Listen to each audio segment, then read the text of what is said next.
Lecture du livre des Actes des Apôtres. Quand arriva le jour de la Pentecôte, au terme des 50 jours après Pâques, ils se trouvaient réunis tous ensemble. Soudain, un bruit survint du ciel comme un violent coup de vent. La maison où ils étaient assis en fut remplie tout entière. Alors leur apparurent des langues qu'on aurait dites de feu qui se partageaient, et il s'en posa une sur chacun d'eux. Tous furent remplis d'Esprit Saint. Ils se mirent à parler en d'autres langues et chacun s'exprimait selon le don de l'Esprit. Or, il y avait, résidant à Jérusalem, des Juifs religieux, venant de toutes les nations sous le ciel. Lorsque ceux-ci entendirent la voix qui retentissait, ils se rassemblèrent en foule. Ils étaient en pleine confusion, parce que chacun d'eux entendait dans son propre dialecte ceux qui parlaient. Dans la stupéfaction et l'émerveillement, ils disaient « Mais ces gens qui parlent, ne sont-ils pas tous Galiléens ? Comment se fait-il que chacun de nous les entende dans son propre dialecte, sa langue maternelle ?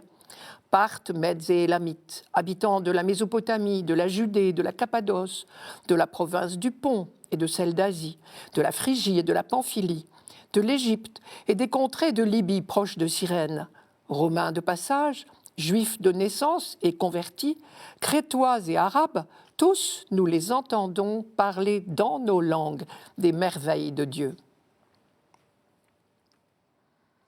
Première chose à retenir de ce texte, Jérusalem est la ville du don de l'Esprit.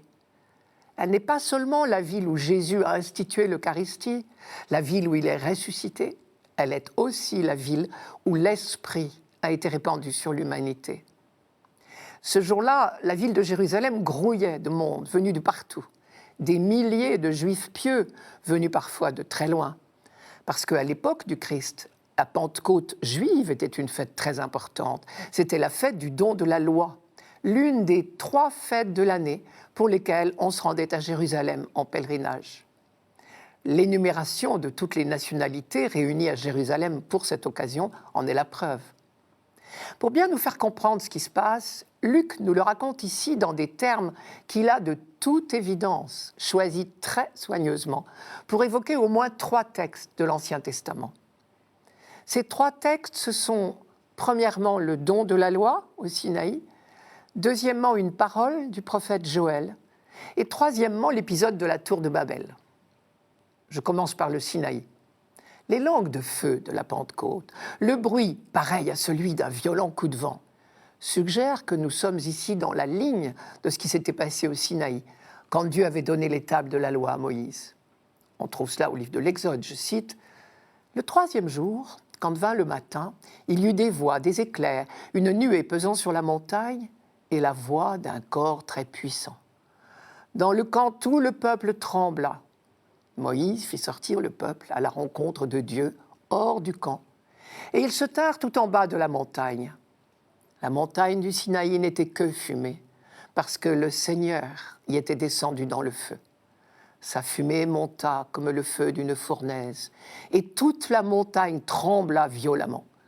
Moïse parlait, et Dieu lui répondait par la voix du tonnerre. C'est au chapitre 19 de l'Exode.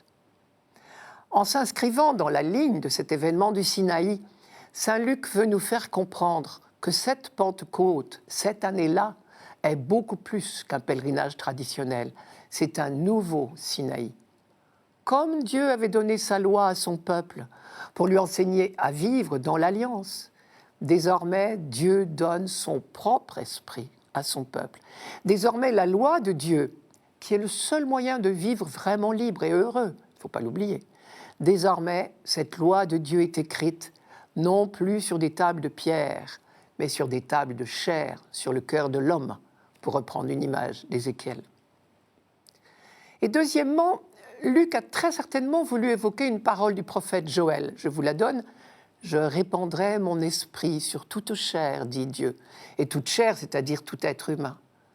Aux yeux de Luc, ces Juifs fervents issus de toutes les nations qui sont sous le ciel, comme il les appelle, symbolisent l'humanité entière pour laquelle s'accomplit enfin la prophétie de Joël. Cela veut dire que le fameux jour de Dieu tant attendu est arrivé. Troisièmement, l'épisode de Babel. Vous vous souvenez de l'histoire de Babel. En la simplifiant beaucoup, on peut le raconter comme une pièce en 2 actes. Acte 1, tous les hommes parlaient la même langue, ils avaient le même langage et les mêmes mots. Ils décident d'entreprendre une grande œuvre qui mobilisera toutes leurs énergies, la construction d'une tour immense. Acte 2, Dieu intervient pour mettre le holà. Il les disperse à la surface de la terre et il brouille leur langue. Et désormais, les hommes ne se comprendront plus.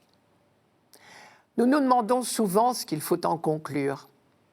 Si on veut bien ne pas faire de procès d'intention à Dieu, impossible d'imaginer qu'il ait agi pour autre chose que pour notre bonheur. Donc, si Dieu intervient, c'est pour épargner à l'humanité une fausse piste. La piste de la pensée unique, du projet unique. C'est comme si Dieu disait « Mes petits-enfants, vous recherchez l'unité, c'est bien, mais ne vous trompez pas de chemin. L'unité n'est pas dans l'uniformité. La véritable unité de l'amour ne peut se trouver que dans la diversité. » Eh bien, le récit de la Pentecôte chez Luc s'inscrit bien dans cette ligne de Babel. À Babel, l'humanité apprend la diversité. À la Pentecôte, elle apprend l'unité dans la diversité. Désormais, toutes les nations qui sont sous le ciel entendent proclamer dans leurs diverses langues l'unique message, les merveilles de Dieu.